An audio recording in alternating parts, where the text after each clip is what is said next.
We talk about the other game happened up in Canada last night. Look at this. New York wins a game on the road. I can't. I don't want to. It gives me migraines. But here's the thing. The Knicks have made the quarterfinals in every one of these cups we've had so far. This is the first time they've actually advanced.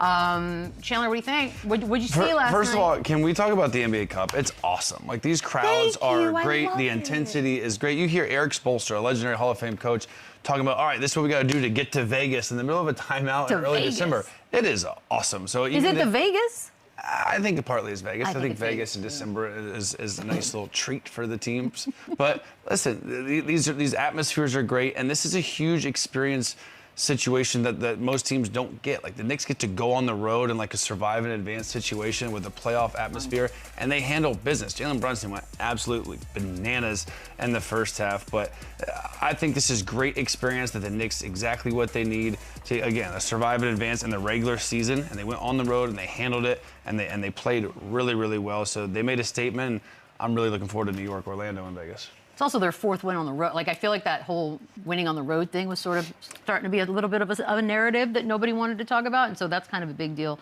too as well. What did you feel the same way? Did you feel like there was a level of excitement, maybe not necessarily on a normal Tuesday night? Definitely. It was a great competitive game. Two competitive teams out of the East that are competing to, continue to move up the rankings. Knicks have been pretty consistent this season. They're continuing to do so. The Raptors have been kind of somewhat of a surprise this year, but, they're one of those teams that are kind of floating under the radar and surprising a lot of teams at the same time. So a good competitive game from both sides. Obviously, Jalen Brunson went out there and put on the show, but this was great for the Knicks. It's great for their camaraderie. It's great moving forward. Like you said, it was a rumor where, they were struggling to win games on the road. So this is great for confidence, momentum moving forward. And obviously you feel like you're, at the top right now, being able to pull out a clutch win like this. So they're on the right path right now.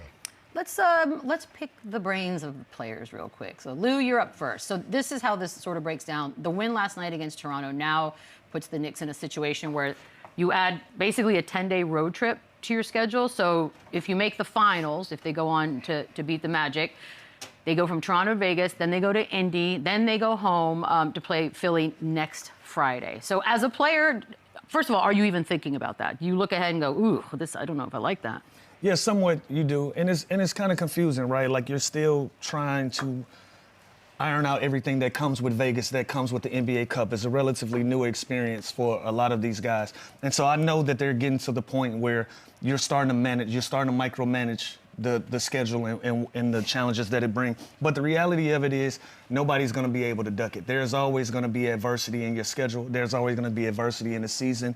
And unfortunately for these guys, it might be worth it to them to go through all of this to be able to have a trip to Vegas and have an opportunity at a half a ticket. So, it's not going to be easy, but they also know that's what we signed up for, and that's what we do. But because of the NBA Cup and it being so relatively new, there is going to be some adversity. There is going to be some things that pop up that's not going to be fair or is not going to be helpful to some of the teams involved, and that's just the nature of the beast. Yeah, I think there's pros and cons, right? I think as a player, I think as a competitor, there's a tournament, there's a goal, you want to go win it, right? So I think part of that aspect of it, yeah, of course you want to be there. Even teams like Detroit and Cleveland, they basically get the whole week off. I guarantee you ask them, they'd rather be in Vegas playing and competing for a championship, no matter what level that is. So I do agree with that, and it is another wrench thrown at them in the schedule. But like Luda said, this is new. This is fun. This is fresh. You get to go to Vegas, and we know as players, this season is so long, and that time from basically now to All-Star Weekend, need a couple little celebrations. Yeah, it can get a little stagnant, it can get a little boring. So what better place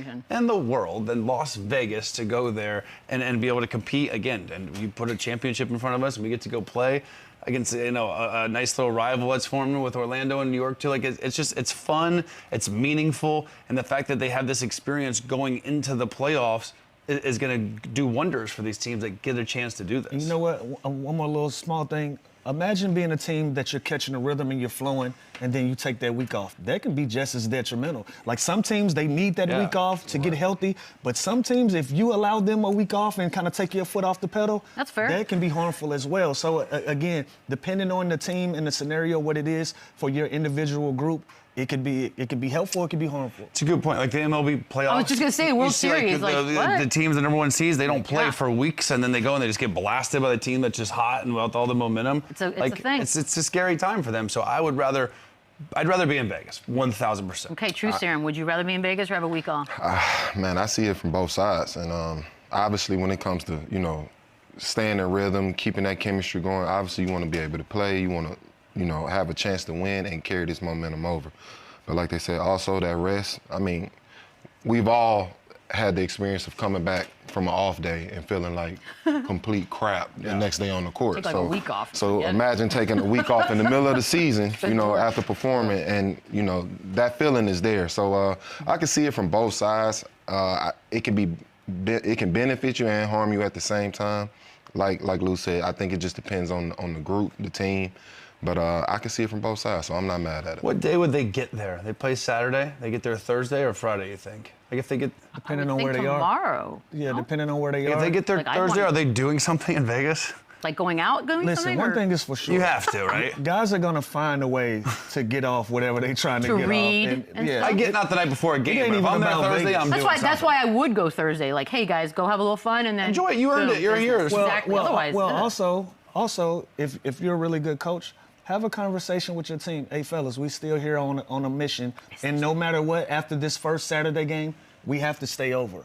Like, nobody is planning to leave after the Saturday game just in case they win. So it's already in your schedule that you're going to have a night in Vegas. There you go. The best night to be in Vegas is probably going to be that Saturday. So listen, if we're going to get here Thursday, Friday night, be responsible. Go to dinner, gamble a little bit, but let's be mindful that we're still here on business. And if it means that much to you, we're going to have time after we handle business for y'all to have an opportunity. I wish you were my coach. I know Lou's the Planning my nightlife activities. I got you. Factor that in the schedule. Where were you my whole career? But I've had coaches that had that conversation with the type of teams that I've been on. You have to know the identity of your group. Absolutely. So when you know the identity of your group, and you know I got some partiers on my team, let me reason with these guys like and let that. me bargain with them so we can be on the same page of our goals. I do love after I go win. It's like, you know what, guys, enjoy yourself tonight. We're off tomorrow. That was like the best. Oh, the post great game. speech. Yeah, the greatest speech ever. Chandler loved that. Listen, okay. I had my goddamn Tony down in Houston, and he made it very clear. We had four games in 5 days, and then after that we had a 5-day stretch where we didn't have any games. He said, "Listen, fellas, this is what we're trying to do. We need to get 4. We need to get 3 out of 4 of these games, and if we do, y'all can have all 5 days off, and y'all meet us at the plane." Hell yeah. And that lights a fire up under. It's a goal. When you have I a love veteran that. group and you have a responsible group that can deal with that type of responsibility, that is a goal. That's a playing a game inside of a game, and that's keeping your team motivated. Okay, I love that. Goals are good. We're gonna take a quick break. On the other side, I wonder if Al Harrington has any Yes, opinions sir. on how we're talking about all this. We'll get to He him. knows a little OG bit. Bird. OG Bird. Yes, sir. Run it up.